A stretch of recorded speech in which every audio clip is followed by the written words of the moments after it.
नमस्कार मित्रांनो. आयएजी भारत प्रस्तुत शेतकरी कट्ट्यावर मी राधिका फराटे पुन्हा एकदा तुमचं मनापासून स्वागत करते. मित्रांनो, आज आपण बोलणार आहोत एका सोप्या पण अतिशय महत्वाच्या मार्गावर, पिकांचं चक्र नियोजन म्हणजेच क्रॉप रोटेशन. जर तुम्ही लक्षात घेतलं तर दरवर्षी जर सतत तुम्ही एकच पीक घेत असाल तर हळूहळू जमिनीतलं पोषण कमी होत जातं, माती थकलेली दिसते, शिवाय पिकांचं उत्पादन घटतं आणि रोग कीटक यांची संख्याही वाढते.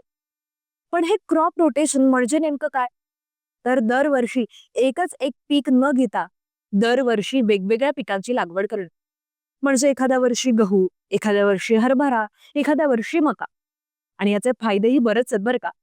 म्हणजे रोग आणि कीटक यांची संख्या कमी होते, कारण सतत एकाच पिकावर प्रादुर्भाव होत नाही.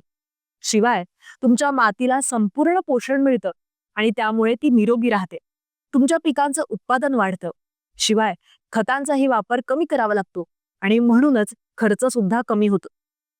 मित्रांनो, अशा ज्या छोट्या छोट्या गोष्टी असतात ना, त्या मोठा बदल घडवतात. म्हणूनच जर तुम्हाला शेतीत टिकाव धरायचा असेल, तुमच्या जमिनीचं पोषण टिकवायचं असेल, तर क्रॉप रोटेशन हा सोपा पण प्रभावी मार्ग आहे.